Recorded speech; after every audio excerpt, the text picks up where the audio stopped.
समन्ता चक्रवालेषु अत्रा गच्छन्तु देवता सद्धम्मं मुनिराजस्य शृण्वन्तु सग्गमोक्षदं धम्मश्रवण कालो अयं भदन्ता धम्मश्रवण कालो अयं भदन्ता धम्मश्रवण कालो अयं भदन्ता नमो तस् भगवतो अरहतो सम्मा सम्बुद्धस्स नमो तस् भगवतो अरहतो सम्मा सम्बुद्धस्स नमो तस् भगवतो अरहतो सम्मा सम्बुद्धस्स सचे मंगावुसो एवं पुच्छेयो योसो आवुसो यमक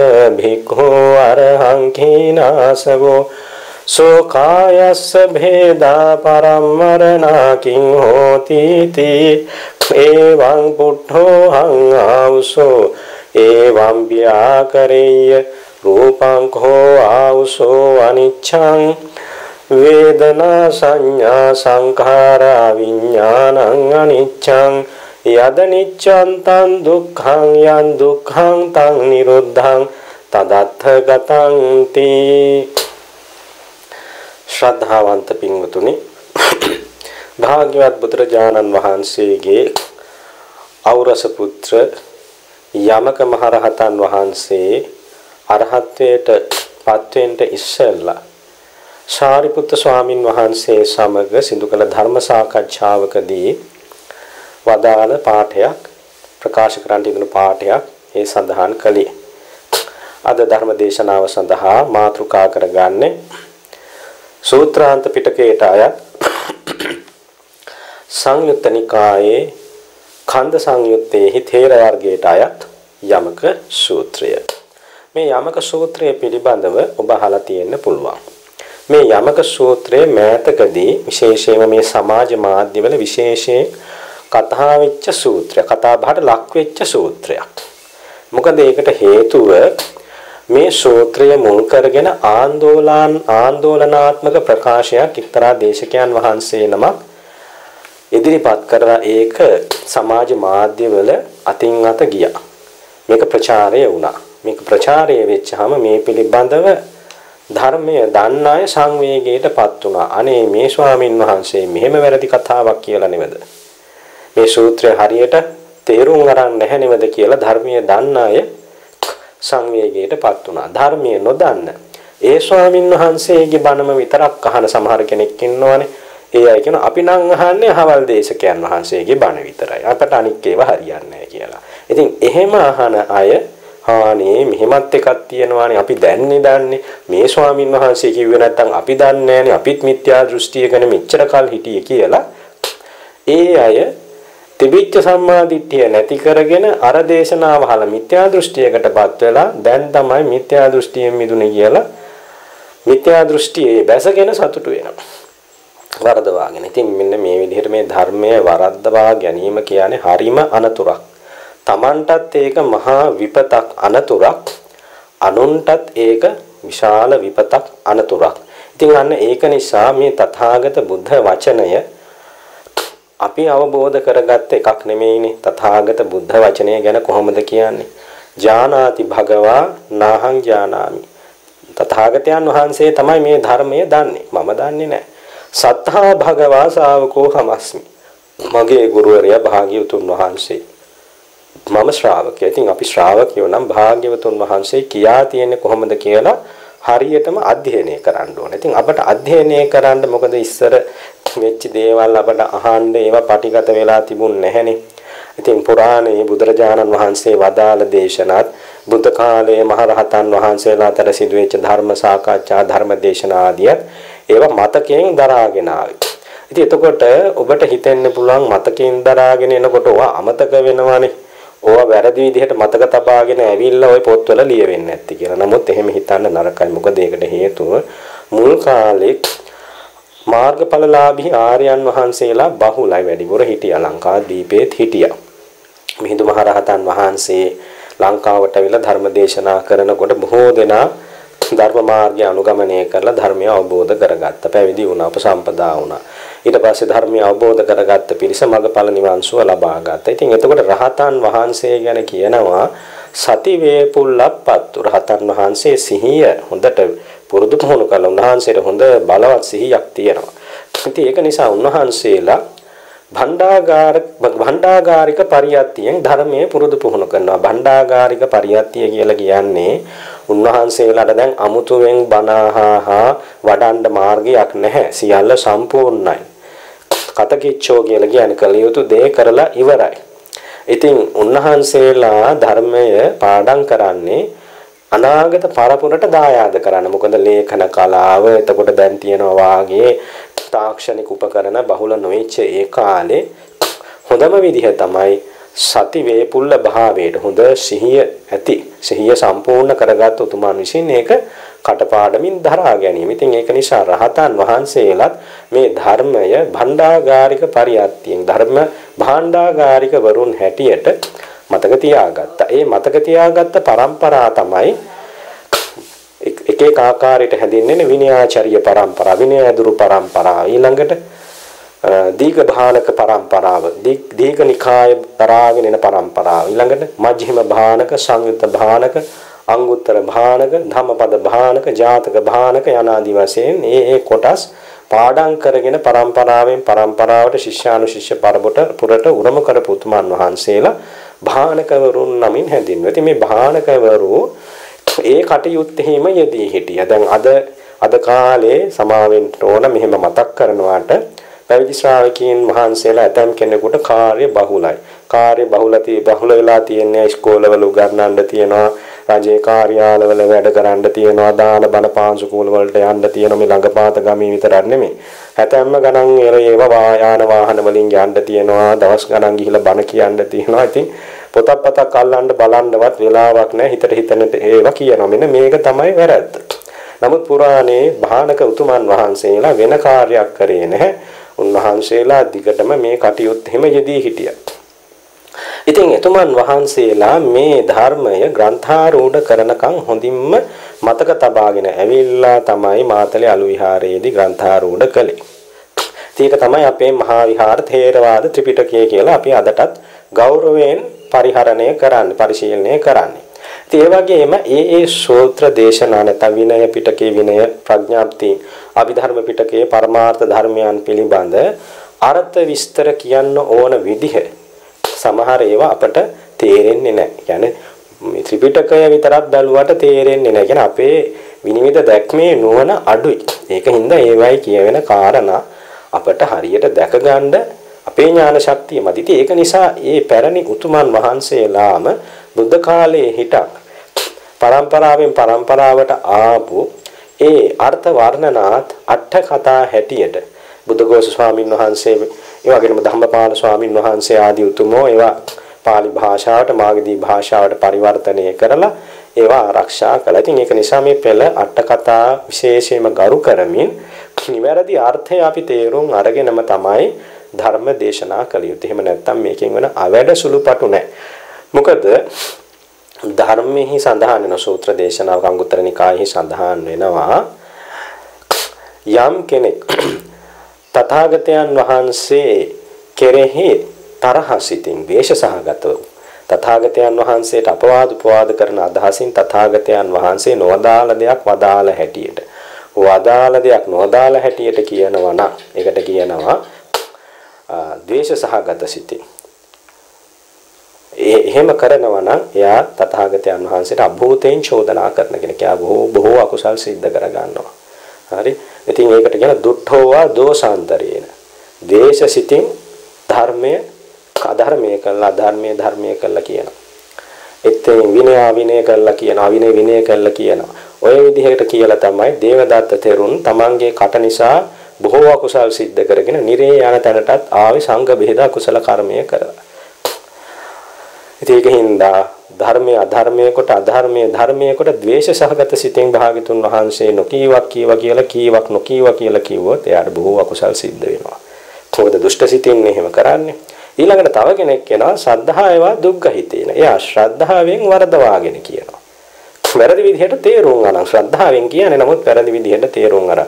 එයත් භාග්‍යතුන් වහන්සේට අභූත චෝදනාවක් කරනවා. දැන් ද්වේෂ සහගත සිතින් ධර්මය අධර්මයේ වෙනස් කරලා කියන කෙනෙක්ගේ කටයුත්ත ඕලාරික නිසා ඒ தત્ත්වයේ වටපිට බලනකොට අපට තේරුම් ගන්න පුළුවන්. මෙයා මේක කරන්නේ ද්වේෂ සහගත සිතින්. දැන් දේවදත්ත තෙරුන් ද්වේෂ සහගතව ධර්මයේ විකෘති කරලා පංචවරයක් ගෙනාපු එක අපට ඕලාරික සිද්ධියක්. ඒක ඉතින් කවුරුත් දන්නවා දේවදත්ත තෙරුන් කරපු වැඩේ හොඳ නැහැ. තමන්ගේ ගුරුවරයාට එහෙම ගල් පෙරලලා මරන්න හදපු එක හොඳ නැහැ. ශ්‍රාවකින් දෙකට කඩන්න හදලා සංඝ භේදය කරපු එක හොඳ නැහැ කියලා. නමුත් සද්ධායවා දුක්ගහිතේන ශ්‍රද්ධාවෙන් වරදවා කියනකොට මේක හරීම ගැටලුවක්. මොකද දැන් මේ අදාළ දේශකයන් වහන්සේ නිවැරදිවම කියපු ධර්ම දේශනක් තියෙනවා. හොඳ ධර්ම කතිකයෙක් අද ලංකාවින ප්‍රකටම ධර්ම දේශනා කරන ධර්ම කතිකයන් වහන්සේ නමක්. ඉතින් උන්වහන්සේගේ නම කිව්වහම දුර බැහැරින් ඉඳන් මිනිස්සු වෙනවා බණ අහන්න. පැය ගණනොත් බණ කියනවා.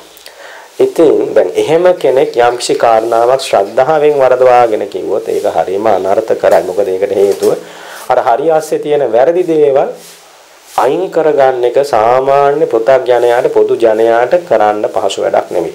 හොඳට ධර්ම විනය දන්න, පාලි භාෂාව දන්න, එහෙම ධර්ම විනයෙහි යම් පරිචයක් තියෙන, විසරද භවක් තියෙන දැනුගත් බහුශ්‍රත භික්ෂුන් වහන්සේලාටත් සමහර විට අපහසු වෙනවා එහෙම සියුම් කරුණු තෝරලා බේරලා හරි දේ වෙන් කරගන්න. ඉතින් අන්න ඒක නිසා මේක හරීම අවැඩදායි දෙයක්. ඒ නිසා අපි ගරු කටයුතු සියලුම ධර්ම දේශකයන් වහන්සේලාගෙන් ඉල්ලා සිටිනවා ඔබ වහන්සේලා ධර්ම දේශනා කරනකොට හරීම පරිස්සම් වෙන්න. අර්ථකථන හරියටම කරන්න අට කතා 90 ඒ වගේම සූත්‍රයට 90 අට කතා පෙළගස්සලා ධර්මයේ දේශනා කරන්න. එහෙම නැති වුණොත් ඔබ වහන්සේලාට ලොකු අමාරුවක වැටිලා සදැහැති හිංසක ජනතාව විශාල අමාරුවකටපත් කරනවා. ඉතින් අන්න එහෙම අමාරුවකටපත් කර දේශනාවක පටිගත කොටසක් අපට අහන්න ලැබුණා මෑතකදී. අතින් ඒ කොටසේ තියෙනවා මෙන්න මෙහෙම එකක්. රහතන් වහන්සේට මරණින් පස්සේ මොකද වෙන්නේ කියලා ඇහුවොත් මොකද කියන්නේ ඔබ? ඔබ මොකද කියන්නේ? ඇහුවොත් එහෙම කියන්නේ රහතන් වහන්සේ මරණින් මත්තේ නැහැ. එහෙමනේ පිළිතුරු දෙන්නේ. එතකොට මේ දේශකයන් වහන්සේ කියනවා එහෙම කීම වැරදි. රහතන් වහන්සේ මරණින් මත්තේ උපදින්නේ තමයි. ඒ උපදින්නේ නැත්තේ කාම ධාතුවේ කාම ලෝකේ. කාම ලෝකේ කියලා කිව්වේ සතර අපාය, මනුෂ්‍ය ලෝකේ, ඒ වගේම සදෙව්ලෝ. එතකොට එතන 7 4 11ක්. මේ තල 11 තමයි කාම ධාතුව කියලා හැදින්නේ. එතකොට මේ ස්වාමීන් වහන්සේ දේශකයන් වහන්සේ කියන කාම ධාතුවේ තමයි රහතන් වහන්සේ නැවත උපදින්නේ නැත්තේ. ඉතින් මේ දේශනාවේ තියෙන පාඨයකුත් අරගෙන උන්වහන්සේ දක්වලා කියනවා දැන් මෙහෙම කියලා තියෙන්නේ මේකෙන්ද මේ රහතන් වහන්සේ මරණින් මත්තේ නෑ කියන එක මිත්‍යා දෘෂ්ටියක්. ඉතින් බලන්න මේ ධර්මයට එන එක කොච්චර අමාරු වැඩක්ද. ඔබත් මෙහෙම නේද මෙච්චර කල් හිතාගෙන හිටියේ. ඒක මිත්‍යා දෘෂ්ටියක්. ඉතින් ඒක නිසා මේ ධර්මයට එන එක හරිම සියුම්. රහතන් වහන්සේ මරණින් මත්තේ නෑ කියලා කියන්න එපා කියලා මේ පැහැදිලිව තියෙන්නේ. ඉතින් ඒක නිසා රහතන් වහන්සේ මරණින් මත්තේ කොහේ හරි ඉන්නවා. බ්‍රහ්ම ලෝකේ හරි කොහේ හරි ඉන්නවා කියලා මේ ස්වාමීන් වහන්සේ කියනවා. දැන් මෙහෙම කිව්වහම මේ දේශනාව අහපු ශ්‍රාවකීන්ට නම් මතක් වෙන්න ඕනේ කොයි දේශනාවේද මේක සඳහන් වෙන්නේ මේ ප්‍රකාශයේ සඳහන් වෙන්නේ. එහෙම නැති අය පොදුම වෙලා බලන් ඉන්නේ එහෙම කතාවකුත් තියෙනවද මොකක්ද ඒ කතාව කියලා අපි ඒක බලමු. දැන් දේශකයන් වහන්සේ සමාජ මාධ්‍ය වලින් කියාපු කොටස මම ඔබට ඉදිරිපත් කළා. ඒ ප්‍රමාණවත්. එතකොට උන්වහන්සේ තවත් වචනයක් කියනවා මේ විස්තරය සඳහන් වෙන්නේ කොහෙද? සංයුත්ත නිකායේ යමක සූත්‍රය. දැන් අපි යමක සූත්‍රය බලමු. ධර්ම විනයානුකූලව මේ පෙළහා අට කතාව අනුව ඔබට බාරයි මේ දේශනාව අහලා හරි වැරද්ද තේරුම් ගන්න එක. ඉතින් දැන් මේ දේශනාව ආරම්භ කරන්න හේතු වුණේ කුමන කාරණාවක් කුමන පදනමක් මතද කියලා අපි බලමු. ඒකට කියනවා නිදාන කතාව කියලා. හරි? නිදාන කතාව කියන්නේ ඒ ධර්ම දේශනාව පවත්වන්න පසුබිම් වෙච්ච ආකාරය. ඉතින් එතකොට සාරිපුත්‍ර ස්වාමීන් වහන්සේ සවැත් නුවර ජේතවනයේ අනාථපිණ්ඩික සිටුතුමා විසින් කරපු ආරාමයේ ඉන්න කාලේ තමයි මේ සිද්ධිය වුනේ. ඒ කාලේ හිටියා යමක කියලා හාමුදුරු නමක් උන්වහන්සේට මෙන්න මේ වගේ වැරදි අදහසක් ඇති වුණා. මොකද්ද? තථාහං භගවතා ධම්මං දේශිතං ආජානාමි යතහ කේනාසවෝ භික්ඛු කායස භේදා උච්චිත්‍යති විනාශති නහෝති පරම්මරණ. හරි ඒකේ තේරුම මෙන්න මේකයි. භාග්‍යවතුන් වහන්සේ වදාළ ධර්මයක් මම දන්නවා. කවුද කියන්නේ? යමක හාමුදුරුවෝ. මොකද්ද? යතහ කේනාසවෝ භික්ඛු රහතන් වහන්සේ යම්සේ කායස භේදා කය බිඳී යෑමෙන් කියන්නේ මරණයෙන් පස්සේ උන්වහන්සේගේ පිරිනිවීමෙන් පස්සේ උච්චිජ්ජති විනාශති නහෝති පරම්මරණ. සිඳී යනවා. රහතන් වහන්සේ කියන පුද්ගලයාගේ පැවැත්ම සිඳී යනවා. මරණින් මත්තේ එහෙම පුද්ගලයෙක් තවදුරටත් නැහැ. මෙහෙම කියනකොට අනිත් හාමුදුරුවෝ මේ යමක හාමුදුරුවෝ ළඟට ගියා. ගිහිල්ලා සතුටු සාවිචියේදීලා පැත්තකින් අසුන් අරගෙන ඇහුවා මේ ඔබ වහන්සේ මෙහෙම කතාවක් කියනවා කියන්නේ ඇත්තද? ඔබට මෙහෙම ලාමක අදහසක් වැරදි අදහසක් ඇති වෙලා තියෙනවා කියන්නේ ඇත්තද? තථාගතයන් වහන්සේ දේශනා කළ පරිදි රහතන් වහන්සේ නම් පුද්ගලයා මරණින් මත්තේ සිඳී යනවා, බිඳී යනවා, වෙනසී යනවා, මරණින් පස්සේ නෑ කියලා කියනවා කියන්නේ ඇත්තද කියලා ඇහුවා. හරි. ඕන දැන් කියපු විදිහ හොඳට මතක තියාගන්න. එහෙම කිව්වහම උන්වහන්සේ පිළිගත්තා. මම එහෙම තමයි දන්නේ. භාග්‍යවතුන් වහන්සේ වදාළ ධර්මයේ මම දන්නේ එහෙම. රහතන් වහන්සේ නම් භික්ෂුව මරණින් මත්තේ පින්වත් බෑවෙන් පස්සේ සම්පූර්ණයෙන් නැතුව යනවා, විනාශ වෙලා යනවා. මරණින් මත්තේ නැහැ. ඊට පස්සේ උන් අනිත් හාමුදුරුවෝ ආස්මත් යමක එහෙම කියන්න එපා. ඕක භාග්‍යවතුන් වහන්සේට අභූතයෙන් චෝදනා කිරීමක්. රහතන් වහන්සේ නම් පුද්ගලයා මරණින් මත්තේ සිඳී බිඳී වෙනසී යනවා, මරණින් මත්තේ නැහැ කියන එක අභූත චෝදනාවක්. එහෙම කියන්න එපා. ඉතින් දැන් ඔබට හිතෙනකොට ඉතින් හරිනේ. දැන් අර දේශකයන් වහන්සේ කියපු එකේ කිසි වැරද්දක් නැහැ නේ. ඔය තියෙන සූත්‍රයේ බණ කියන හාමුදුරුවන්ගේ මොකක් හරි පටලැවිල්ලක්. නැත්නම් ඒ බණ කියන හාමුදුරුවරුන් වහන්සේ ගැන තරහින් ඉරිසියාවෙන් ඔහොම තමයි කියන්නේ. අනේ අපට උන්වහන්සේ ගැන කිසිම තරහක් ඉරිසියාවක් නැත්තේ නෑ. තියෙන්නේ අනුකම්පාව. මොකද උන්වහන්සේ ලංකාවේ බොහෝම ප්‍රකට දේශකයන් වහන්සේ නමක්. උන්වහන්සේගෙන් බණ අහන බොහෝ දෙනෙක් ඉන්නවා. මේ බණ අහන අය බොහොම සීමා සහිතයි. මොකද හරි දේ තෝරගන්න අය බොහොම අඩුයිනේ.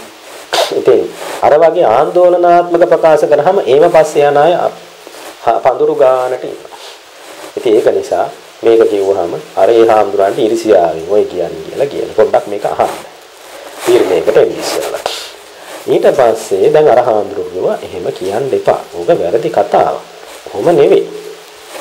ඊට පස්සේ කොච්චර කිව්වත් අරුණ හදින නෑ නෑ. ඔබ වහන්සේලා මේ මට උගන්වන්න දෙන්න එපා. පාඩු වැඩක් බලාගෙන මම දන්නවා. මම භාග්‍යතුන් වහන්සේ කියන්නේ දන්නේ ඔය විදිහට. මට කියන්න දෙන්න එපා කියලා.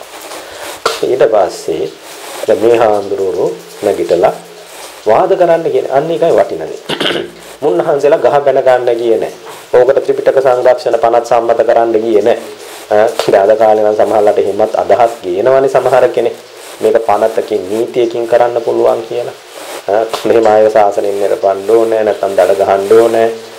එහෙම මතයක් ගෙනාවේ නෑ. උන්වහන්සේලා බැලුවා මුන්නහන්සේට මේ තවදුරටත් අපි මේක දිගින් දිගට කියන එකේ තේරුමක් නෑ. අපි යන් මේක සුදුසු කෙනෙකුට කියමු. ඊට පස්සේ උන්වහන්සේලා ගියේ කවුද?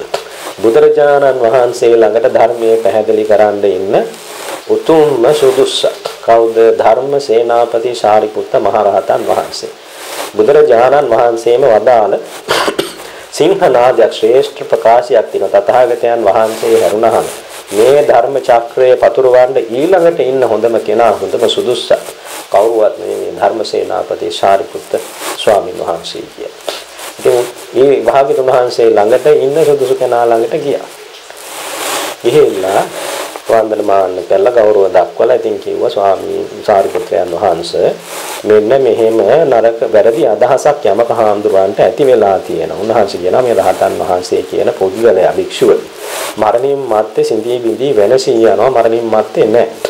ඒකින්ද ඔබ වහන්සේ උන්වහන්සේ ළඟට ගිහිල්ලා මේක පැහැදිලි කරලා දෙනසේක්වා කියලා ගෞරවයෙන් ආරාධනා කළා. ඉතින් සාරිපුත්‍ර ස්වාමීන් වහන්සේ ඒක බොහොම මෙත්සිතින් ඉවසා වදාලා. ආයේ වෙලාවෙම සිවුරත් හදාගෙන කොයි මිනිස්සයා මන් දෙකක් කියලා එන්නම් ඕකව කණෙන් ඇදලා ඉඳලා දැන් එහෙම කරේ නෑ. අන්න ඒක රහතන් වහන්සේගේ නිවීම බලන්න. එතකොට අපිට පේනවා ඒ පුද්ගලයාගේ අභ්‍යන්තරය පෙන්눔 කෙරෙනවා කටයුතු කරන විදිහ. චර්යාවෙන් සීලය තේරුම් ගන්න පුළුවන් කාලයක් ඇසුරු කරනකොට. එකපාරටම නෙමෙයි. කතා කරන දේ අනුව කෙනෙක්ගේ හිතේ පිරිසිදු බව මැනගන්න පුළුවන් එකක් කාලයක් ඇසුරු කරනකොට ඒක බාරම නෙමෙයි.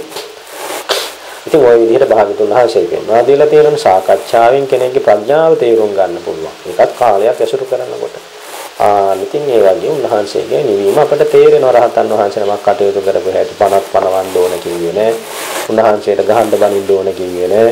කණෙන් ඇදලා ඉයට දාන්න ඕන කිව්වේ නෑ. ගත්ත නැතුව හිටියේ. එතකොට ඒ කාලේ තිබිච්ච විදිහ තමයි යමක් බාරගත්තා නම් නිහඬව බාර ගන්න. බලන්න හරි ලස්සන ක්‍රමයක්. දැන් නිහඬ වුණොත් හිතන්නේ කැමැත්ත දුන්නේ නැහැ කියලා. නමුත් ඒ කාලේ ක්‍රමේ නිහඬ බවින් කැමැත්ත දෙනවා. නිහඬ වුණොත් හරි ඒකට එකඟ වුණා කියලායි බාර ගන්න. අකමැති නම් කියනවා. අන්න එහෙමයි. දැන් අපේ ක්‍රමයක් තියෙනවා විනය කර්ම වලදී එහෙම තමයි අපි කරන්නේ. භාගතුන් වහන්සේ පනවලා තියෙන විදිහ. භාගතුන් වහන්සේ පෙන්වා දීලා දෙන කර්ම වාක්‍ය කියනකොට කර්ම වාක්‍ය කියන ආචාර්යන් වහන්සේ ඒක කියනවා. කමති සංඝස්ස තස්මාතුන් සංඝයා කැමති නම් නිහඬ වෙනවා.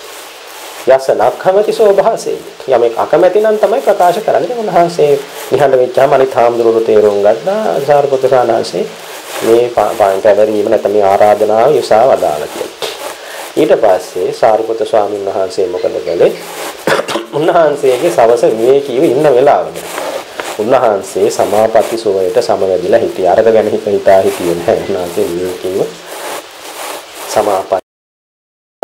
සමාපatti සැපය අත්විඳලා සවස් කාලේ සමාපත්තියෙන් නැගී හිටලා යමක හාමුදුරුවෝ ඉන්න තැනට ගියා. යමක හාමුදුරුවෝ බලාපොරොත්තු වුණේ නැහැ. ධර්මසේනාපතින් වහන්සේ තමන් වහන්සේව හොයාගෙන එයි කියලා. හරි. ඉතින් අද කාලේ කොහොම වුණා නම් අනිවාර්යෙන් සැක අරුන් ටික ගිහින් ජේලම් කියලා උසි ගන්නලා මේ හාර්පත හාමුදුරුවෝ ඒ උසි ගන්නලා එව්වා. මට දැන් දෙකක් අහගන්න වෙනවා. අනේ නෑ එහෙම හිතුවේ නෑ. උන්වහන්සේ බොහොම ගෞරවයෙන් පිළිගත්තා. අනේ මේ ධර්මසේනාපතින් වහන්සේ මහා මුලින් බැරිලා. ඉතින් ආසනයක් ඉක්මනට සකස් කරලා දුන්නා වඩා හිඳෙව්වා. ඉතින් පිළිසඳර කතාවෙහි යෙදුණා සැප දුක් විමසුවා. මොකද සාරිපුත්‍ර ස්වාමීන් වහන්සේ කියන්නේ වැඩි කතා බහ කරන කෙනෙක් නෙමෙයි. අවශ්‍ය දේ කටයුත්ත කරන කෙනෙක්. අවශ්‍ය තැනදී අවශ්‍ය පමණට විතරක් කතා කරන කෙනෙක්. ඉතින් පොඩි පිළිසඳර කතා බහක යෙදিলা කෙටි පිළිසඳරකේ යෙදিলা ඔන්න සාරිපුත්‍ර ස්වාමීන් වහන්සේ කෙලින්ම ඇහුවා ආයුෂ්මත් යාමක ඇත්තද ඔබට මේ වගේ වැරදි අදහසක් ඇති වෙලා තියෙනවා කියන්නේ මේ භාග්‍යවතුන් වහන්සේ කියා කියන හැටියට රහත් භික්ෂුව කියන්නේ මේ රහතන් වහන්සේ කියන පුද්ගලයා මරණින් මත්තේ සිඳී බිඳී වෙනසී යනවා කියලා මේ කියපු බව ඔබ වහන්සේ පවසනවාලු ඇත්තද කියලා අහුවා. එහෙමයි ආශ්මතුන් වහන්සේ මම නම් එහෙම තමයි දන්නේ. භාගතුන් වහන්සේ බණ කියලා තියෙන විදිහට රහතන් වහන්සේ කියන පුද්ගලයා මරණින් පස්සේ සිඳී බිඳී වෙනසී යනවා. නෑ ඉතින් නෑ උන්වහන්සේ කියලා. ඊට පස්සේ සාරිපුත්ත මහ රහතන් වහන්සේ ආශ්මතුන් ඔබට මොකක්ද හැංගෙන්නේ? මේ සතර මහා ධාතුන්ගෙන් හැදිච්ච මේ රූපේ නිට්ටයයිද අනිත්‍යයිද? අනිත්‍යයි ස්වාමීනි ආශ්මතුනි කියලා කියනවා. හිතන්නකෝ දැන් ඔන්න වැඩි ඕන සරියොත් මහ රහතන් වහන්සේ. එතකොට දැන් සරියොත් මහ රහතන් වහන්සේ කියන ප්‍රඥාප්තිය අපි සම්මුතියකින් කියන්නේ මේ නම දීලා තියෙන සරියොත් මහ රහතන් වහන්සේ. මොකද නැත්තම් උන්වහන්සේ මුලින් සාරිපුත්ත නෙමෙයි උන්වහන්සේ මුලින් කවුද? උපතිස්ස. අම්මා තාත්තා තියපුනම උපතිස්ස. නමුත් ඒ කාලේ ඉන්දියාවේ තිබිච්ච සම්ප්‍රදාය අනුව වාසගමට එනවා සාරිපුත්ත සාරි බැමිණියගේ පුත්‍රයන් වහන්සේ කියලා. ඉතින් මේ සාරිපුත්ත කියන ගෞරව නාමය මොකද දැන් වැඩිහිටි හාමුදුරුවන්ට නම කියලා කතා කරන්නේ නැහැ. ඒක තමයි අපේ ශාසනික සම්ප්‍රදාය. ඒක නිසා ගෝත්‍ර නාමයෙන් කතා කරන්නේ. දැන් අද ඒ වෙනුවට අපි ගමේ නමින් කියනවා.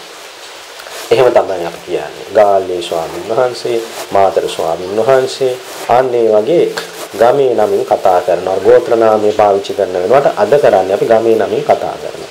ඒ කාලේ තිබිච්ච සම්ප්‍රදාය තමයි වැඩිහිටි කෙනෙකුට නම් ගෝත්‍ර නමින් කතා කරනවා. ඉතින් සාරිපුත්‍ර ස්වාමීන් වහන්සේට උපතිස්ස කියලා අනිත් හාමුදුරුවෝ කතා කරේ නෑ. උන්වහන්සේගේ වැඩිහිටි භාවය නිසා උන්වහන්සේට කතා කරන්නේ සාරිපුත්‍රයන් වහන්සේ. ඉතින් අපි ගමු සාරිපුත්‍ර ස්වාමීන් වහන්සේ. එතකොට දැන් මේ උපතිස්ස තරුණයා පැවිදි වුණාන් පස්සේ සාරිපුත්‍ර හාමුදුරුවෝ වුණා. උන්වහන්සේ මුලින් පුතග්ජනයි ඊට පස්සේ සෝතාපන්නයි ඊට පස්සේ රහත්.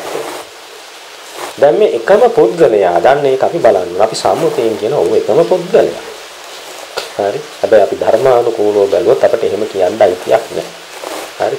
මොකද ඒකට හේතුව අපි දැන් ඉස්සරහට ඒක විසඳ ගන්නවා. සාරිපුත්‍ර ස්වාමීන් වහන්සේ ඒක විසඳන්න දහුවා ආශ්මත් යමක ඔය රූපය සතර මහා ධාතුන්ගෙන් හැදිච්ච රූපේ කය කියලා කියන්නේ මේ කෙස්ලොම් නියදත් සම්මස්නහර ආදී මේවා සතර මහා ධාතුන්ගෙන් හැදිච්ච තියෙන්නේ. මේක නිට්ටය අනිත්‍ය. අනිත්‍යයි කියනවා. යමක් අනිත්‍ය නම් ඒක දුකද සැපද? දුකයි කියනවා. යමක් අනිත්‍ය නම් දුක් නම් මේක වෙනස් වෙනවා නම් ඒක මගේ කියලා හෝ මම වෙමි කියලා හෝ මගේ ආත්මය කියලා එහෙම ගන්න පුළුවන්ද? පුද්ගලෙක් තනි කෙනෙක් හැටියට ගන්න පුළුවන්ද? මම කියලා ගන්න පුළුවන්ද? දැන් එහෙම බෙදලා අහනකොට අන්න යමක හඳුනන්න පොඩ්ඩක් මේක ප්‍රශ්නේ තේරුණා ඇත්තම නෑ. එහෙම කියනකොට ගන්න බෑනේ. රහතන් වහන්සේ කියන එක පුද්ගලයෙක් ගන්න බෑනේ. ඒ දැන් උන්වහන්සේගේ රූපකය වෙන් කර ගන්නවා. හරි. රූපකය වෙන් කරලා ගත්තාම ඒ රූපය සතර මහා ධාතුන්ගෙන් හැදිච්ච එකක්. මේ කෙස්ලොම් නියදත් සම්මස්නහර ආදී වෙනස් වෙලා යනවා.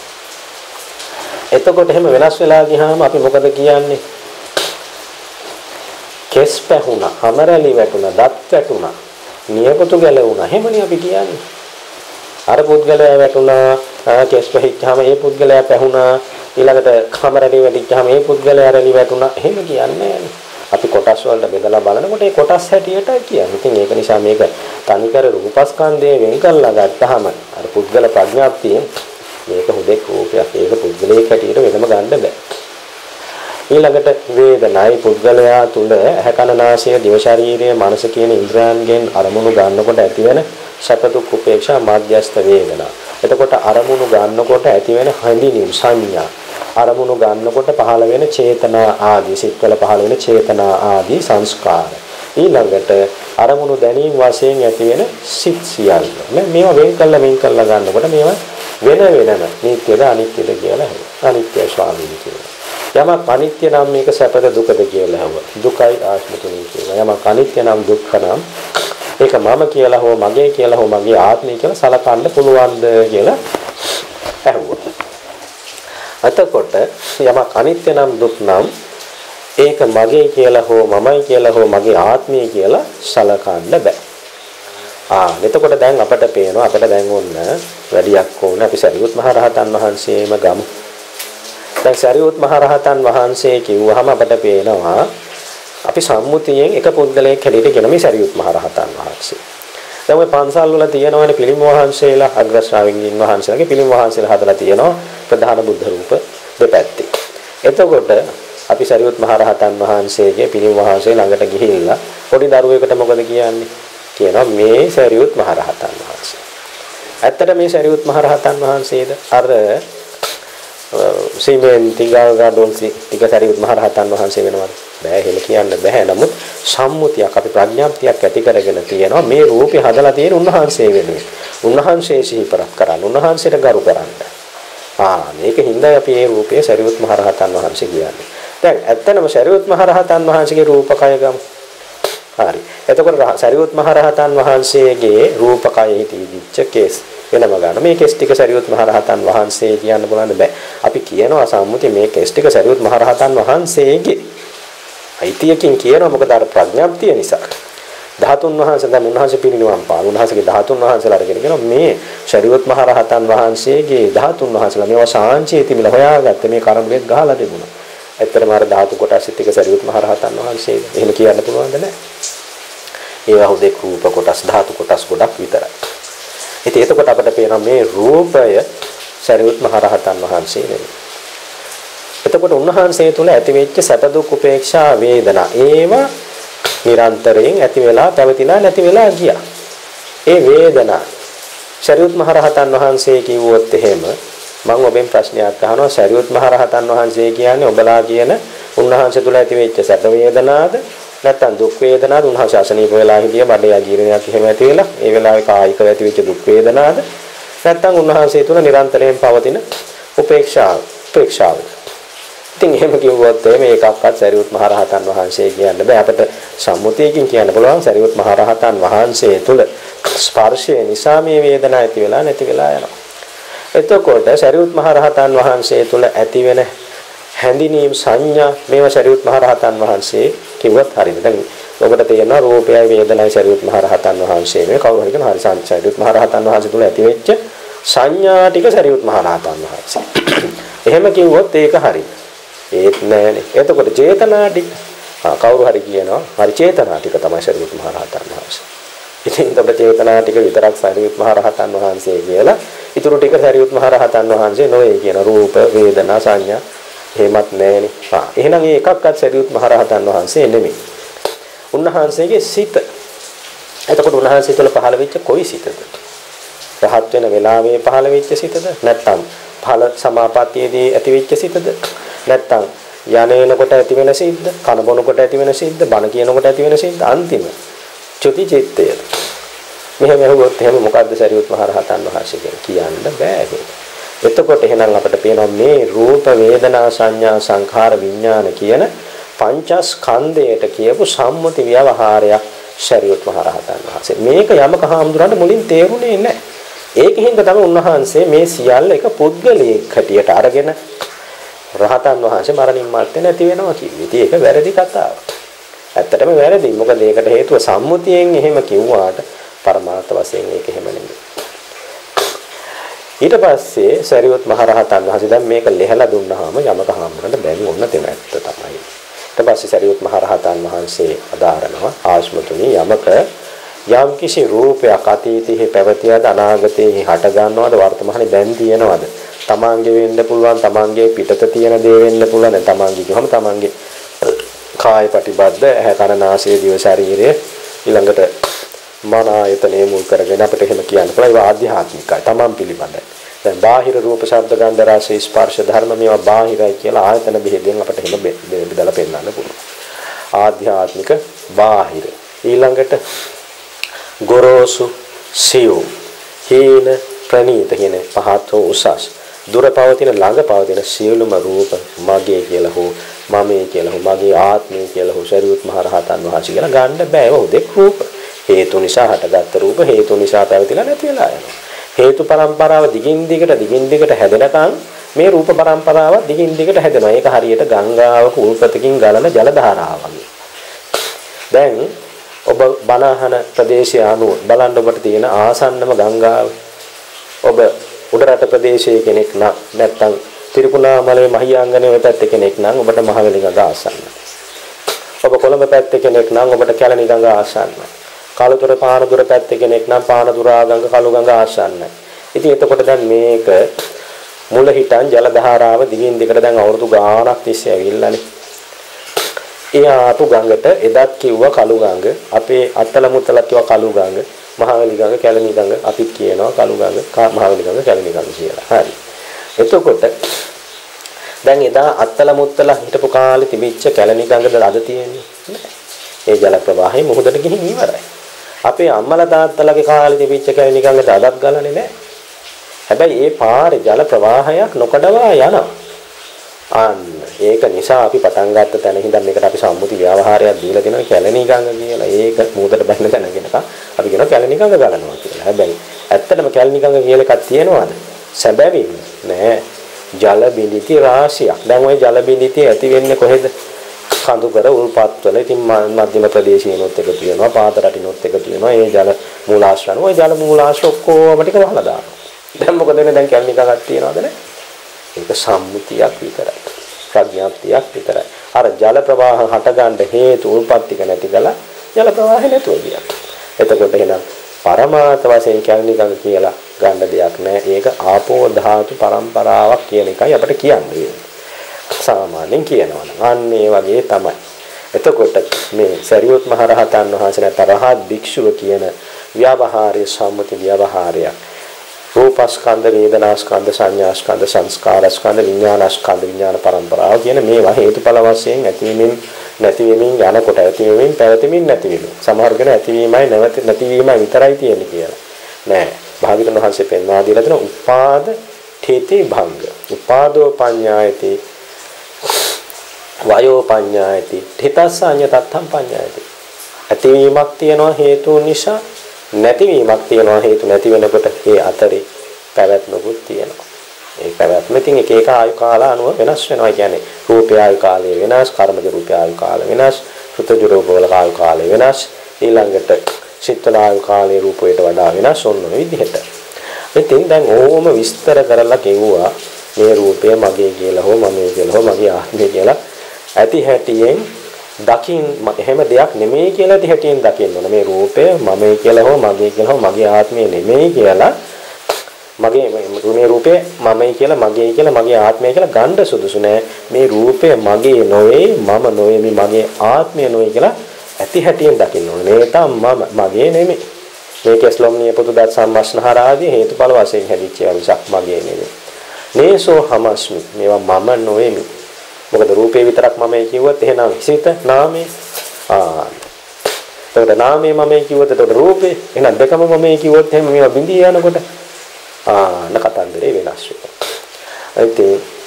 ඊළඟට වේදනා සංඥා සංඛාර විඥාන අතීතේ හටගත් ඒවා අනාගතේ හටගන්නේවා වර්තමානයේ පවතින ඒවා ආධ්‍යාත්මික වේවා බාහිර වේවා ගොරෝසු හීන ප්‍රනීත දුර ළඟ ඒ සියලුම සිත් මගේ නොවේ මම නොවේ මගේ ආත්මය නොවේ කියලා ඇති හැටියෙන් දකින්න කියලා කියන්නේ අතීතයේ තිබිච්ච කැලණි ගඟ වේවා අනාගතේ හටගන්න කැලණි ගඟ වේවා වර්තමානයේ දැන් තියෙන කැලණි ගඟ වේවා මේක මේ ජල ධාරාවකට කියන ප්‍රඥාප්ති මාත්‍රයක් නිසා පරමාර්ථ වශයෙන් එහෙම එකක් නැහැ. එතකොට එහෙනම් කැලණි ගඟ වේලුණා කිව්වොත් එහෙම හරියද? ප්‍රඥාප්තියක් හැටියට හරි සම්මුති කතාවේ. අද ඇත්තට මේක නෙවෙයිලා තියෙන්නේ. එහෙනම් මොකද්ද? කලින් ජල මූලාශ්‍ර තිබ්බා අනාදිමත් කාලයක් තිස්සේ මේ ජල මූලාශ්‍ර වලට ජලය එකතු වුණා. ජල පෝෂක ප්‍රදේශ වලට වැහි වැස්සා. ඒ වැහි වැස්සහම ජල පෝෂක ප්‍රදේශ පෝෂණය වෙලා ඒවෙන් උල්පත් හැදිලා ටික පල්ලෙහාට ගලාගෙන ආවා. මෙහෙමයි මේක නොකඩවා අවුරුදු ගාණක් ලක්ෂ කෝටි ගාණක් ආවේ මේ ජල ප්‍රභවය. හරි දැන් කවුරු හරි මෙහෙම කියන්නේ. මේ ලෝකේ වැස්ස නැතුව යනවා. සමහරවිට මේ යන වන විනාශ පරිසර විනාශයත් එක්ක අනිවාර්යෙන් එහෙම කාලයක් එනවා. වැස්ස නැතුව යනවා. අවුරුද්දක් දෙකක් වැස්ස නැතුව යනවා. අවුරුදු කිහිපයක් වැස්ස නැතුවත් මොකද අර ජල පෝෂක ප්‍රදේශ ඔක්කොම වේලෙනවා. කර වෙලා යනවා. කාන්තාර වෙනවා. ඊට පස්සේ දැන් එන්න වතුර නැහැ. ටික අඩු වෙලා යන සම්පූර්ණයෙන්ම කැලණි ගම් කියන එක ගලන්නේ නැහැ. හැබැයි අපි ප්‍රඥාප්තිය අනුව කියලා දැන් කැලණි ගඟ නේ ඉස්සර තිබුණා දැන් නැහැ. හරිද? හැබැයි ඇත්තටම කිව්වොත් එහෙම එකක් කියන්න බෑ. ඇයි? කැලණි ගඟ කියලා එකක් ඉස්සර තිබුණෙත් නැහැ. තිබ්බේ මොකද්ද? ජල පෝෂක ප්‍රදේශ වලට නොකඩවා වහිනකොට ඒ වතුර ජල පෝෂක ප්‍රදේශ වලින් උරාගෙන උල්පත් හැදිලා අකණ්ඩව උල්පත් වලට වතුර ආවා. ඒකෙන්ද ජල ධාරාවක් නොකඩවා ගියා. ඒකට ඉතින් අතීතයේ හිටපු මිනිස්සු කැලණි ගඟ කිව්වා දැනුත් කියනවා ඉස්සරහටත් තියෙනකන් ගියයි. ඉතින් හැබැයි ඔය ජල පෝෂක ප්‍රදේශ ටික වියලිය ගියොත් එහෙනම් මිනිස්සු ගස් කපලා ඉරේලිය සැර වෙලා මොකද වෙන්නේ? කැලණි ගඟක් ආයෙ හැදෙන්නේ. මෙහෙමයි මේ කතාන්දර. ඉතින් අන්න ඒකයි කියන්න ඕන. ඉතින් ඔය විදිහට නුවණින් දකිනවනම් මේ රූප වේදනා සංඥා සංඛාර විඥාන කියන ස්කන්ධ පහ. එහෙමත් නැත්නම් නාම රූප මේ තේරෙන භාෂාවෙන් අපි කියමු සිතයි කයයි කියලා. මේ සිතයි කයයි තුල මගේ කියලා හෝ මමයි කියලා හෝ මගේ ආත්මය කියලා ගන්න වෙනම සත්‍යයේ පුද්ගලයෙක් නැහැ. එහෙම දකිනකොට යා මේක හුදෙක් රූපයක් ඇති වෙලා පැවතිලා නැති වෙන රූපයක් කියලා දකිනකොට යා රූපේ කලකිරෙනවා. කලකිරුණ ඇලෙන්නේ නැත්නම් ඒකෙන් හිත නිදහස් වෙනවා. එච්චරයි. ආයි මේක උපාදානය කරගෙන ඉදිරියට පැවැත්මක් හදන්නේ නැහැ. වේදනා සංඥා සංඛාර විඥාන පිළිබඳව ඒ විදිහටම කියනවා. කලකිරුණොත් ඇලෙන්නේ නැත්නම් ඒකෙන් මිදෙනවා. මිදුණොත් තව දුරටත් කරන්න දෙයක් නැහැ. ඒක තමයි අපි සම්මුති ව්‍යවහාරේ අරහත්ත්වයටපත් උනා කියලා. කියන්නේ මේ ස්කන්ධ පරම්පරාව වියලවා හැරියා. ආයි ස්කන්ධ පරම්පරාවට ප්‍රභවයක් හැදෙන්නේ නැහැ. ඒකයි උනේ. නැතුව ඉන්නා වූ රහතෙක් හෝ රහතන් වහන්සේ නමක් හෝ ශරීරත් මහ රහතන් වහන්සේ නමක් නැතුව කියලා එකපාරට මේ අතුරුදහන් වුණා. එහෙම එකක් නෙමෙයි මේ කියන්නේ. හේතුව නැති වෙච්චාම ඵල හැදෙන්නේ නැහැ. එහෙනම් පුද්ගලයෙක් හිටියේ නැහැ. මේක ධර්මතාවක්. හේතුඵල ධර්මතාවක්. ඊට පස්සේ දැන් ඔබට මොකද හිතෙන්නේ ආශ්මත් යමක මේ රූපය තථාගත කියලා දකින්නවාද? දැන් තථාගත කිව්වහම මෙතන අට කතාවේ දක්වනවා තථාගතෝති සත්තු. මේ සත්‍ය ප්‍රඥාප්තිය තුල පිළිහිලා තමයි මේ තථාගත කියන්නේ. ඉතින් මේ තථාගත කියුවේ භාගතුන් වහන්සේට කියලා ගත්තත් ප්‍රශ්නයක් නැහැ. රහතන් වහන්සේට කියලා ගත්තත් ප්‍රශ්නයක් නැහැ. සාමාන්‍ය පුද්ගලයෙකුට කියලා ගත්තත් ප්‍රශ්නයක් නැහැ. මොකද සත්‍ය ප්‍රඥාප්තියේ පිහිටා කියපු වචනයක් මේ තථාගත කියලා කිව්වේ. ඉතින් ඒකෙන්ද සරියුත් මහ රහතන් වහන්සේ අහනවා මේ සත්‍ය ප්‍රඥාප්තියේ පිහිටපු තථාගත නම් වූ කෙනා රූපේද? එහෙම කියන්න බෑ. එතකොට නාම ධර්ම. එහෙනම් මොකද හිතෙන්නේ? රූපය තුල තථාගත පුද්ගලයා රහතන් වහන්සේ ඉන්නවද? නෑ. එහෙම කියන්නත් බෑ. හරි. ඊළඟට උන්වහන්සේට රූපයක් තියෙනවා කිව්වොත් ද රූපය අනෙකක් රහතන් වහන්සේ අනෙකක් වෙනවා. හරි. නැත්තම් ඒ උන්වහන්සේගේ ආත්මයේ පැවැත්ම තුල රූපේ තියෙනවා කිව්වොත් එතකොට ඒ රූපය අනෙකක් උන්වහන්සේගේ පැවැත්ම අනෙකක් වෙනවා. මේ ඔක්කොම මේ ආත්ම දෘෂ්ටිය ගැන කරන කතා. හරි. ওই විදිහටම සරියුත් මහ රහතන් වහන්සේ වේදනා සංඥා සංඛාර විඥාන මේ ඔක්කොම අරගෙන අහනවා. මේ එක එකක් තුල රහතන් වහන්සේ මේ එක එකක් රහතන් වහන්සේ කියලා දකින්නවද? සත්‍යය කියලා දකින්නවද? නෑ කිව්වා.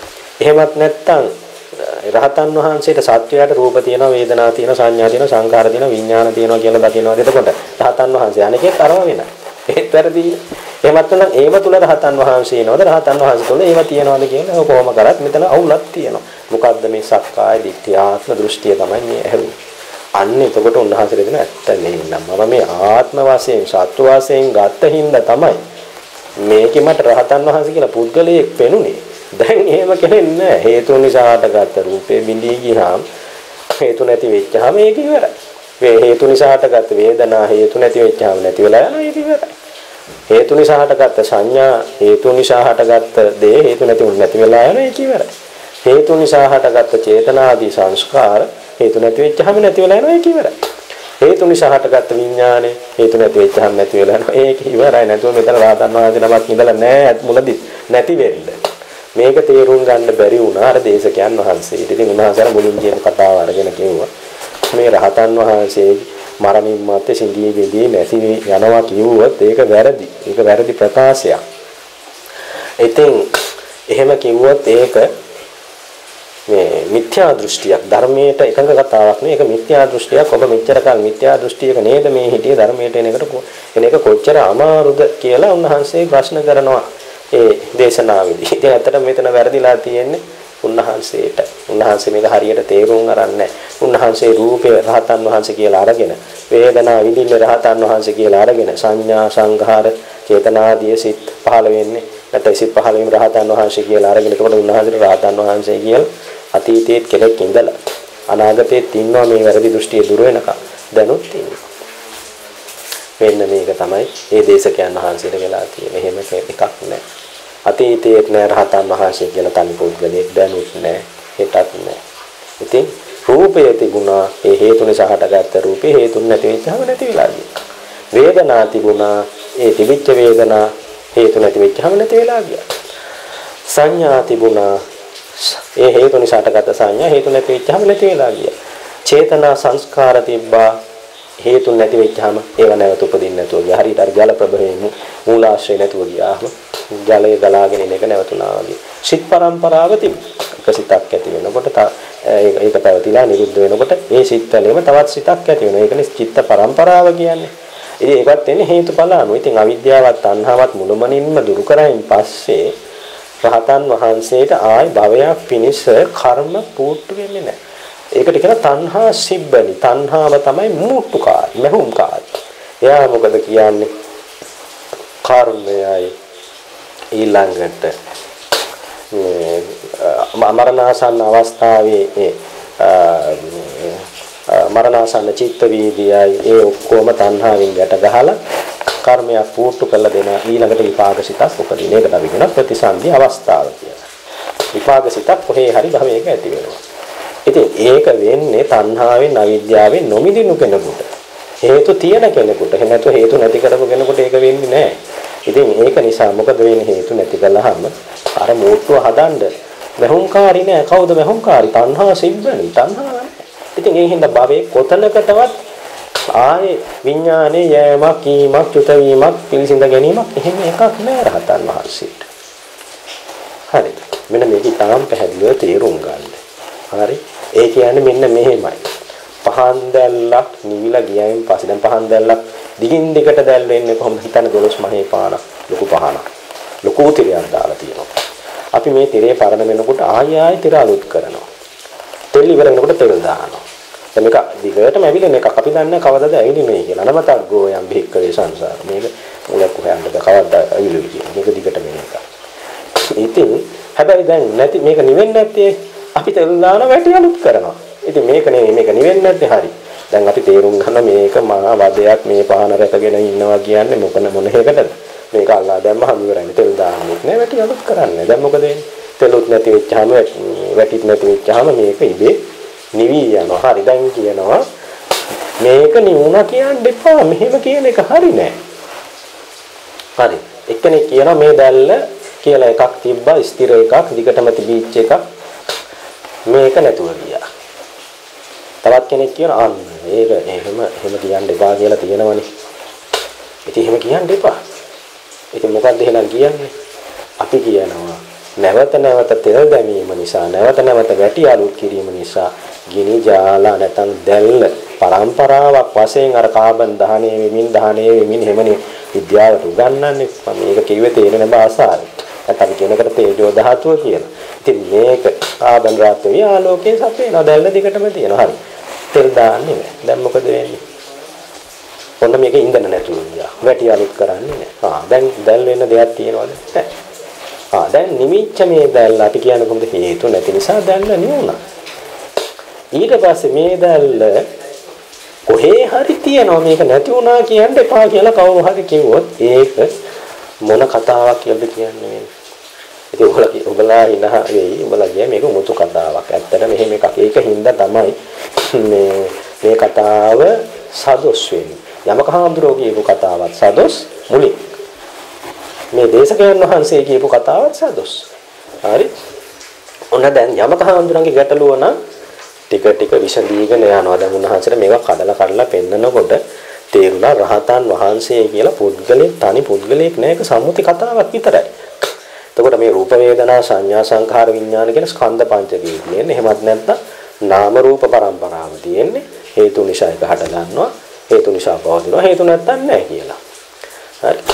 ඊට පස්සේ සරියුත් මහ රහතන් වහන්සේ දැන් කොහොම පැහැදිලි කරලා දැන් දිගට ප්‍රශ්න අහනවා. සරියුත් මහ රහතන් වහන්සේට ඕන යමක හඳුනනට හරියට මේක තේරුණාද බලන්න. ආයිත් අහනවා ආශ්මත් යමක. එතකොට මේ රහතන් වහන්සේ කියන පුද්ගලයා නැත්නම් තථාගත කියන සත්වයා අරූපී රූපයන් නැති, වේදනා නැති, සංඥා නැති, චේතනාදී නැති, සිතක් නැති කෙනෙක්ද?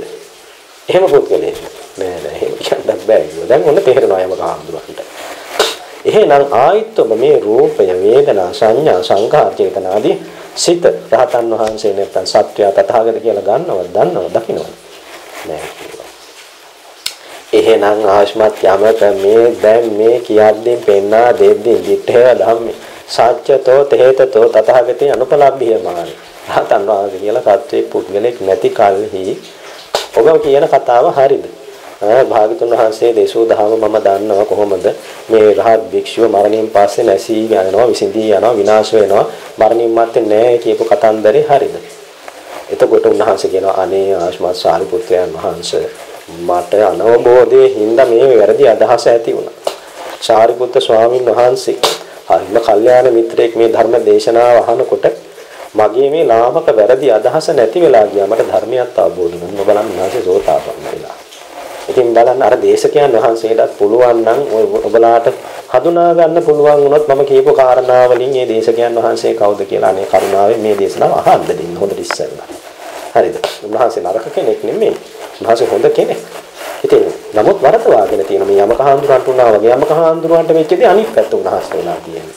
දැන් යමක හාමුදුරුවෝ හිටියේ උච්ඡේද දෘෂ්ටිය. රහතන් වහන්සේ කියන පුද්ගලයෙක් ඉන්නවා. ඒ පුද්ගලයා මරණින් පස්සේ සිඳී බිඳී වෙනස යන ගොඩක් දෙනෙකුට ඔය උච්ඡේද දෘෂ්ටිය තමයි නිවන ගැන තියෙන්නේ. හරි ඒක හින්දා ගොඩක් අය නිවන් දකින්න කැමතිත් නැත්තේ මේ උච්ඡේදයක් හිතාගෙන ඉන්න හින්දා. හරි මේක තේරුම් ගන්න ඕන. මේකට තේරුම් ගන්න ධර්මයේ පිළිබඳ හොඳ දැනුමක් විදර්ශනා නුවණක් තියෙන්න ඕන. නැත්තම් මෙහෙම කිව්වාටම තේරෙන්නේ නැහැ. හැබැයි ධර්මයේ හොඳට අහපු කෙනෙකුට විදර්ශනා නුවණ යම් ඒකේ මොසමක් ලැබපු කෙනෙකුට තේරෙනවා. ඊළඟට දැන් අර දේශකයන් වහන්සේනේ අනිත් අන්තය. මොකද්ද? ශාස්වත කියන අන්තය. උන්වහන්සේගේ අදහස රහතන් වහන්සේගේ විඥානේ සදාතනික කාම ධාතුවෙන් විතරයි ඒක මිදුනේ. මේක කොහේ හරි භවයේ තියෙන රහතන් වහන්සේ කොහේ හරි ඉන්නවා. එහෙම කියලා බය නැතුව කියනවානේ. ශාස්වත දෘෂ්ටි සම්මාදිට්ඨිය නෙවෙයි කියන්නේ ශාස්වත දෘෂ්ටි.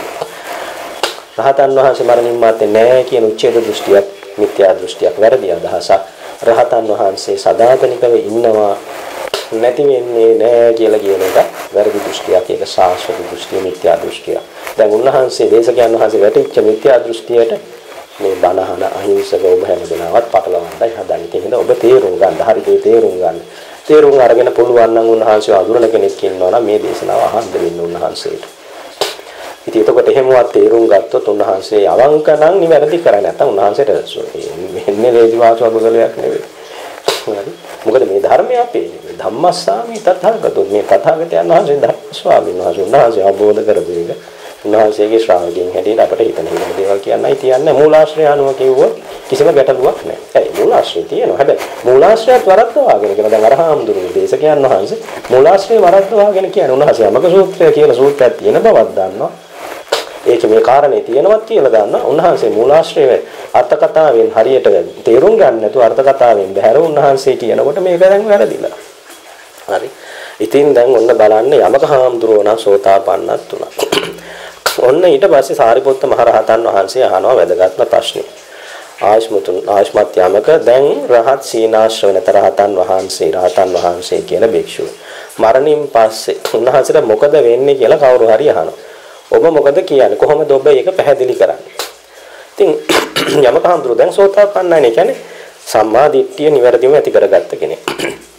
දැන් උන්වහන්සේ කියනවා ආශ්මත් සාරිපුත්‍රයන් වහන්සේ කවුරු හරි මගෙන් ඇහුවොත් එහෙම මේ රහත් භික්ෂුවට මරණින් පස්සේ මොකද වෙන්නේ කියලා මම කියන්නේ මෙන්න මෙහෙමයි. ආශ්මතුනේ මේ රූපය අනිත්‍යයි. යමක් අනිත්‍ය නම් මේක දුකටයි යයිති. ඒ දුක නිරුද්ධයි. ඒක නැති වෙලා ගිහින් මොකද දුක හදන හේතුව නැති නිසා. වේදනා සංඥා සංඛාර විඥාන කියන සිත මේවා අනිත්‍යයි. අනිත්‍ය දේ දුකටයිති. යමක් දුක නම් ඒක දැන් දුක නැති වුණා ඉච්චරයි. ආය පුද්ගලයෙක් නැති වුණාවත් ආත්මයක් නැති වුණාවත් කෙනෙක් නැති වුණාවත් නෙමේ දුක නැති වුණා. ඒක එහෙමයි වුණයි කියලා මම පැහැදිලි කරනවා. ඉතින් ඔන්න දැන් උන්වහන්සේට හරියට වැටහිලා දැන් උන්වහන්සේ රූපේවත් කයවත් රහතන් වහන්සේ කියලා පුද්ගලයෙක් හැටියට ආත්ම වශයෙන් ගත්තේ නැහැ. උන්වහන්සේට දැන් තියෙන ඒවා හේතුඵල ධර්ම හේතුව නැත්තම් ඵලේ නැහැ දුක නැති වුණා එච්චරයි. දුකින් මිදෙන්නේ අපට ඕනකම තියෙන්නේ. නැතුව මේ උච්ඡේදයක්වත් සාස්වතයක් ගන්නවත් ගන්න නෙවෙයිනේ. ඊට පස්සේ සාරිපුත්‍ර ස්වාමීන් වහන්සේ බොහොම සන්තෝෂ වෙලා කිව්වා ආශ්මත් යමක මේ බොහොම හොඳයි දැන් හරියටම හරි. හොඳයි මම ඔබේ වැඩි චිත්ත ප්‍රමෝදයට උපමාවක් කියනවා. ආශ්මත් යමක ගෘහපති පුත්‍රයෙක් කෙනා එයා බොහොම ධනේ නාඩ්‍ය කෙනෙක්. බොහෝ සල්ලිකාරයෙක්. එයා හොඳ ආරක්ෂා සහිත මන්දිරයක ඉන්නේ. හිතන්න ජනාධිපති අගමැති වගේ මහා පුද්ගලයෙක් කියලා. හරි. ඉතින් ළඟට යන්න බෑනේ. ඉතින් මම කියු දැන් උදාහරණයකට මේ ඊට පස්සේ දැන් මේ එහෙම ධනවත් ආරක්ෂා සම්පන්න ඉන්න කෙනෙකුට සතුරෙක් ඇති වුණොත් දැන් ඒ සතුරා දන්නවා මෙයාලකට නම් කිට්ටු කරන්න බෑ. මෙයාට යාන වාහන තියෙනවා, ආරක්ෂක පුද්ගලයෝ ඉන්නවා, සල්ලි තියෙනවා. මෙයාව සතුරෙක් හැටියට නම් මට කවදාවත් නැති කරන්න බෑ. එහෙනම් මම මෙයාට මිත්‍ර වේශයෙන් ඉදිරිපත් වෙනවා. ඉතින් මෙයා ගිහිල්ලා අර ධනවත් පුද්ගලයන්ට කියනවා මේ මම ඔබට සේවය කරන්න. මට සේවය කරන්න අවස්ථාවක් දෙන්න. මම කැමතියි ඔබට සේවය කරන්න. ඉතින් දැන් කවුරු හරි ඇවිල්ලා ඔහොම කිව්වහම ඉතින් මේ පුද්ගලයාගේ අභ්‍යන්තරය දන්නේ නැත්නම් අනේ කොච්චර හොඳද අද වැඩට කෙනෙක් හොයාගන්න නැහැ. මෙහෙම කැවිල්ලා කියන කෙනෙක් ලේසියෙන් ඉන්නවය. මේ මොනවද ඕනේ? වැඩ කරනවා. ඉතින් කියනවා අනේ නෑ මට මොකෝත් එපා. මම කැමතියි ඔබතුමාට සේවය කරන්න ඉච්චරයි. හා සේවය කරන්නකො කියලා කියනවා. ඊට පස්සේ මේ මිනිස්සු දෙපා පාන්දර නැගිටිනවා, ගේ දොරට පාතු ගන්නවා, පිහ දානවා, කෑම ටික පිළිවෙල කරන් උදව් වෙනවා. අර මිනිස්සයා ගැන ධනවතාවගේ ටික හොදනවා. හැම වැඩක්ම කරනවා. රෑ වෙනකම් මෙයා වැඩ. ආයෙ වෙහසක් මහන්සියක් ගන්න බලන්නෙත් නැහැ, පඩියක් ඉල්ලන්නෙත් නැහැ. අර මිනිස්සුන්ට පුදුම සන්තෝෂයක්. මම මෙහෙම කෙනෙක්මයි හොයෝ ඉන්ටි අනේ කොච්චර හොඳද මේ මිනිස්සයා නම් හරි වටින මිනිස්සෙක්. අන්න විශ්වාසං ආපජ්ජේ. දැන් මෙයා විශ්වාසයි. දැන් මෙයා සතුරුකමක් කරයි කියලා කවදාවත් හිතන්නේ නැහැ. දැන් ඔන්න අර මිනිස්සයාගේ මනදොල සපිරෙන වෙලාව. එයා දැනගත්ත දැන් තමයි හොඳ වෙලාව කියලා. අර ධනවත් පුද්ගලයා රහසිගතව හුදකලාවේ ඉන්න තැනක සමහරට ඇඳේ නිදි වෙන කවුරුවත් ළඟ නැහැ. මෙයා කාමරයට යනවා. දැන් මෙයාට ඕන තැනක ඒ ගෙදර යන්න පුළුවන්. මෙයාව සැක කරන්නේ නැහැ. තියුණු පියක් අරගෙන මේ මිනිස්යන් පපුවට ඇල්ල මරලා දානවා. ඊට පස්සේ සාරිපුත්තු ස්වාමීන් වහන්සේ මේ උපමා කතාව කියලා අහනවා ආයස්මතුනි අර පුද්ගලයා අර සතුරු පුද්ගලයා මුලදීම අර ධනවතා ළඟට එනකොට කොහොමද එයා යාළුවද හිතවතාද නෑ සතුරා ඊළඟට උදේම නැගිටලා දවස පුරාම වැඩ කරනකොට එයා යාළුවද සතුරාද සතුරා ඊළඟට මරණ වේලාවේදී ඒ සතුරාමයි මෙයා මුල හිටම සතුරාමයි ආන්නේ ඒ වගේ තමයි ධර්මයේ අහලා නැති අවබෝධ කරගු නැති පුතග්ජන පුද්ගලයා බුද්ධ ආදී ආර්ය මහෝත්තමයන් වහන්සේලාව නුවණින් දැකලා නැති ඒ ආර්ය ධර්මයේ හික්මුනේ නැති ඒ කියන්නේ අහලා හොඳට පුරුදු කරලා අවබෝධ කරලා නැති ආර්ය ධර්මයේ අවිනීත පුද්ගලයා ඒ වගේම සත්පුරුෂයන් නුවණින් දැකලා නැති සත්පුරුෂ ධර්මයේ අදක්ෂ සත්පුරුෂ ධර්මයේ හික්මුනේ නැති පුද්ගලයා රූපය නැත්නම් සතර මහා ධාතුන්ගෙන් හැදිච්ච රූපය ආත්මය කියලා ගන්නවා. ආත්මයේ රූපයක් තියෙනවා, ආත්මය තුල රූපය තියෙනවා, රූපය තුල ආත්මය තියෙනවා කියලා ගන්නවා. වේදනා සංඥා සංඛාර විඥාන ආත්මය කියලා ගන්නවා. ආත්මයට ඒවා තියෙනවා කියලා ගන්නවා. නැත්නම් ආත්මය තුල ඒවා තියෙනවා, ඒවා තුල ආත්මය තියෙනවා කියලා ගන්නවා. ඒ අනිත්‍ය වූ රූපේ අනිත්‍යයි කියලා දන්නේ නැහැ. අනිත්‍ය වේදනා සංඥා සංඛාරේව අනිත්‍යයි කියලා දන්නේ. අනිත්‍ය සිත අනිත්‍යයි කියලා දන්නේ නැහැ. ඉතින් අර සතුරාම සතුරා කියලා දන්නේ නැහැ. මිතුරා කියලා හිතාගෙන ඉන්නවා. අන්න ඒ වගේ මේ අනිත්‍ය පංචස්කන්ධය අනිත්‍යයි කියලා දන්නේ නැහැ පුතග්ජනය. ඉතින් එයා ඒක තමයි සත්වයා පුද්ගලයා රහතන් වහන්සේ මම කියලා හිතාගෙන වරදවාගෙන ඉන්නේ. ඊළඟට දුක්ඛ රූපේ දුකයි කියලා දන්නේ නැහැ, දකින්නේ නැහැ. දුක්ඛ වේදනා සංඥා සංඛාර විඥාන දුකයි කියලා දන්නේ නැහැ, දකින්නේ නැහැ. අනාත්ම වූ රූප වේදනා සංඥා සංඛාර විඥාන අනාත්මයි කියලා දන්නේ නැහැ, දකින්නේ නැහැ. ඔය විදිහට එයා යථා ස්වභාවය දකින්නේ නැහැ. සංකත කියන්නේ හේතුඵල වශයෙන් හටගත්ත රූපේ සංකත රූපයක් කියලා දන්නේ නැහැ. සංකත වේදනා සංඥා සංඛාර විඥාන සංකතයි කියලා දන්නේ නැහැ. වදක වූ රූපේ සතුරේ තමන්ව මරන්නේ නා වූ මේ රූපේ වදකයා කියලා දන්නේ නැහැ. වේදනා සංඥා සංඛාර විඥාන වදකයා කියලා දන්නේ නැහැ. ඉතින් එයා රූපේ හොඳයි කියලා ගන්නවා. රූපේ මගේ කියලා ගන්නවා. මගේ ආත්මය කියලා ගන්නවා. වේදනා සංඥා සංඛාර විඥාන එයා මගේ ආත්මයයි කියලා ගන්නවා. ඒක යාට බොහෝ කාලයක් දුක පිණිස පවතිනවා. යමක හඳුනන්න කලින් වුණා. ඉතින් ආර්ය ශ්‍රාවකය කියන්නේ තථාගතයන් වහන්සේ සරණ ගිහිල්ලා තථාගත ධර්මය අහලා ඒ ධර්මයේ පුරුදු පුහුණු කරන ඒකේ නිවැරදිව හික්මුණු ශ්‍රාවකයා රූපේ ආත්මය කියලා ගන්නෙ නෑ. වේදනා සංඥා සංඛාර විඥාන ආත්මය කියලා ගන්නෙ නෑ. ආත්මයේ රූප වේදනා සංඥා සංඛාර විඥාන තියෙනවා කියලා ගන්නෙ නෑ. ආත්මය තුළ රූප වේදනා සංඥා සංඛාර විඥානේ තියෙනවා කියලා ගන්නෙත් නෑ. විඥාන රූප විඥාන වේදනා සංඥා සංඛාර විඥාන තුළ ආත්මය තියෙනවා කියලා ගන්නෙ නෑ. ඒ කියන්නේ ආත්ම දෘෂ්ටියෙන් ගන්නෙම නෑ. සත්පුද්ගල භාවයෙන් ගන්නෙම නෑ. ඉතින් ඒ ශ්‍රාවකයා අනිත්‍ය රූපේ අනිත්‍යයි කියලා දකිනවා. අනිත්‍ය වේදනා සංඥා සංඛාර විඥාන කියන අනිත්‍ය කයයි සිතයි අනිත්‍යයි කියලා දකිනවා. දුක්ඛ කයයි සිතයි සිතට සම්බන්ධ වෙන දේවලුයි අනිත්‍ය දුක්ඛයි කියලා දකිනවා. අනාත්ම වූ තමන්ගේ නෝ තමන්ට අයිති නැති තමන්ගේ ආත්මය නෝ රූප වේදනා සංඥා සංඛාර විඥාන ඇති හැටියෙන් දකිනවා අනාත්මයි කියලා. සංඛත රූප වේදනා සංඥා සංඛාර විඥාන සංඛතයි කියලා දකිනවා. වදක වූ රූප වේදනා සංඥා සංඛාර විඥාන වදකයි කියලා දන්නවා. දකිනවා. සෝ රූපං නෝපේති. ඉතින් එයා රූපය තණ්හා වශයෙන් ditthi වශයෙන් ආත්මය කියලා අල්ලගන්න යන්නේ. නෝපාදී තින අදිඨාති අත්තාමේති තමයි ආත්මය කියලා. ඒකට තණ්හා ditthi වශයෙන් එළඹෙන්නේ උපාදානය කරගන්න අල්ලාගන්න. වේදනා සංඥා සංඛාර විඥාන මේවා තමන්ගේ ආත්මය කියලා තණ්හා දෘෂ්ටි ආදී වශයෙන් ඒකට යන්නේ නැහැ. කියන්නේ හිත යොමු කරන්නේ නැහැ, අල්ලගන්නේ නැහැ. ඒක බැස ගන්නෙ නෑ. ඉතින් මෙන්න මේ විදිහට පංච උපාදානස්කන්ධයේ මමත්වයෙන් දෘෂ්ටි වශයෙන් තණ්හා දිට්ඨිය ආදී වශයෙන් ඒකට එළඹෙන්නේ නැතිකොට අල්ල ගන්න නැතිකොට එයාට ඒ අතහැරීමම බොහෝ කාලයක් හිතසුව පිණිස පවතිනවා. දැන් එතකොට මේ වෙනකොට හිතේ තිබිච්ච අවිද්‍යාව තණ්හා ඔක්කොම ගෙවි ගිහින්. දැන් මේ දේශනාව අහගෙන ඉන්නකොට යමක හාමුදුරන්ටත් උනේ ඒකමයි. ඉතින් යමක හාමුදුරු අරහත්ත්වයටපත් වුණා. මේ දේශනාව එහෙමතුන් අහන්න පටන් ගත්ත තැන ඉඳන් උන්වහන්සේ ශරීරත් මහරහතන් වහන්සේත් එක්ක වාද කරන්න ගියේ නැහැ. ඔබ වහන්සේ මේ ධර්මසේනාපති වුණා කියලා මට වැඩක් නැහැ. මං කියන්නේ මෙහෙම තමයි කියන්නේ. එහෙම කතා කරගෙන යන්න ඒකයි හික්මීම කියලා කියන්නේ. අවනත වීම කියලා කියන්නේ.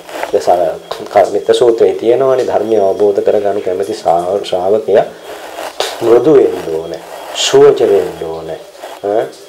අනතිමානීය මාන වැඩි කෙනෙක් වෙනවා. දැන් කවුරු හරි වරද්දවල කියනකොට අපි කිව්වොත් එහෙම ඕක වැරදිව දේශනාවේ තියෙන විදිහ නෙමෙයි ඔය කියන්නේ ඔය වරද්දලා කියන්නේ. එතකොට කියනවා එයා කවුද අපිට කියන්නේ? එන්න අපි සංවාදයක් පවත්වමු. ඉතින් ඔන්න ඕක YouTube එකේද Facebook පොතේ ඔක්කොම දාලා මේක නිකන් සටනකට වාගේ ලෑස්ති වෙනවා දැන්. අද කාලේ වුණා නම් සමහරවිට යමක හාමුදුරන්ටත් ඒක වෙන්න තිබුණා. හොඳ වෙලාවට යමක හාමුදුරන්ට YouTube එකේ ළඟට මුහුණු පොතේ මේ මාධ්‍ය සංදර්ශන පවත්වන යාළුවෝ නැහැ. ඒකින්ද උන්වහන්සේ අවංකව පැවිදි වෙච්ච කෙනෙක් උන්වහන්සේට මේ කතාව කියන හැටි උන්වහන්සේ අවංකව මේක අවබෝධ කරලා මෙන්න මේක දියනවා. අවංක භාවයේ මෘදු බව තියෙන්න ඕන. ධර්මයෙන් පෙන්වුවාම ධර්මයට හිත නැඹුරු කරන්න ඕනේ. අවනත වෙන්න ඕනේ. ඒක තමයි බුදුරජාණන් වහන්සේ සරණ ගියා වෙන්නේ. ධර්ම රත්නයේ සරණ ගියා වෙන්නේ. සංඝ රත්නයේ සරණ ගියා වෙන්නේ. එහෙම නැතුව භාගතුන් වහන්සේට නමස්කාර කරනවා කියලා ආන්න කෙනෙකුටවත් තේරෙන්නේ නැති ගුණපද රාශියකින් යුක්ත නමස්කාරයක් කිව්වා කියලා එයා බුදුන් සරණ ගිය කෙනෙක් වෙන්නේ නැහැ. හරියට මේක අවබෝධය. මේ වැරදි දෘෂ්ටි දුරු කර ගන්න ඕනේ. ඒකට එහෙනම් ධර්මයට අවනත වෙන්න ඕනේ. දැන් මේ කාරණේ අපි පෙන්වා දෙනවා. මේක සූත්‍රයට පටහැනි කතාවක් මේ හාමුදුරුවෝ මේ දේශකයන් වහන්සේ කියන්නේ අට කතාවට පටහැනි කතාවක් කියන්නේ. හරි කෙනෙක් නම් නිහතමානී කෙනෙක් නම් අවංක කෙනෙක් නම් අවනත වෙන්න. එහෙනම් ඔබට පුළුවන් නම් මේක ඉදිරිපත් කරන්න අදාළ දේශකයන් වහන්සේට. එතකොට උන්වහන්සේ අවංක කෙනෙක් නම් මේක අහලා උන්වහන්සේ ධර්මයට හිස නවන්න ඕනේ.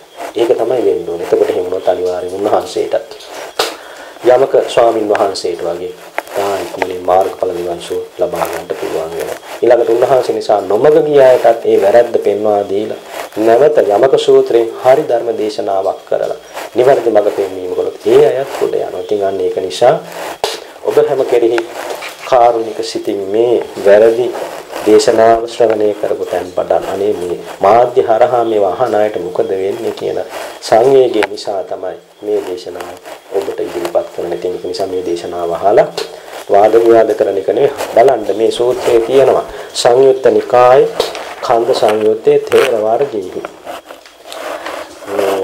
ඒ කියන්නේ සංයුත්ත නිකායේ තුන්වන කාණ්ඩේ පිටු අංකයක් කියන්න මේ සූත්‍රය පටන් ගන්න 188 පිටුව ඔබට පුළුවන් අරගෙන බලන්න බුද්ධ ජයන්ති ත්‍රිපිටකයේ. ඊළඟට අට කතාවේදී කියනවා මේ පද ගැලපීම කොහොමද ගන්න ඕන කියලා නිවැරදිව අට කතාවෙන් බලන්න පුළුවන්. සංයුත්ත නිකායේ දෙවෙනි භාගයේ මේ සූත්‍රයේ අර්ථ වර්ණනාව තියෙනවා. ඒ නිසා නිවැරදිව ධර්ම තේරුම් අරගෙන නිවැරදිව පුරුදු පුහුණු කරලා නිවැරදිව සමත විදර්ශනා වඩලා නිවැරදිවම මුලා වෙන්නේ නැතුව අධිමානයටපත් වෙන්නේ නැතුව සෝවාන් සකදාගාමි අනාගාමි අරිහත් කියන සතර මඟ සතර ඵල පිළිවෙලින් අජරාමර සංඛ්‍යාත උතුම් නිර්වාණ ශාන්තිය සාක්ෂාත් කර ගන්නටම මේ බණ ඇසූ කුසලයේ ඔබ හැම දිනාටම හේතු වාසනා වේවා කියලා ප්‍රාර්ථනා කරගන්න. සිද්ධ කරගත්තා කුසල ධර්ම අනිෂ්ඨකාමී හිතකාමී සීලම දේවරුන්ටත් භූතයන්ටත් සත්‍යයන්ටත් අනුමෝදන් කරමු.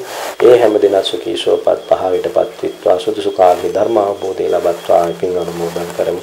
ittavataca amhehi sambhatang punya sampadang sabbe devanumodantu sabbe sampatti siddhiya ittavataca amhehi sambhatang punya sampadang sabbe bhutanumodantu sabbe sampatti siddhiya ittavataca amhehi sambhatang punya sampadang sabbe sattanumodantu sabbe sampatti siddhiya. ඔබ හැම දිනාටම පහසුවෙන්ම සුවසේම ධර්මය අවබෝධ කරගෙන නිවනින් සැනසෙන්න මේ සියලු කුසල ධර්මයන් හේතු වාසනා විත්වා තෙරුවන් සරණයි.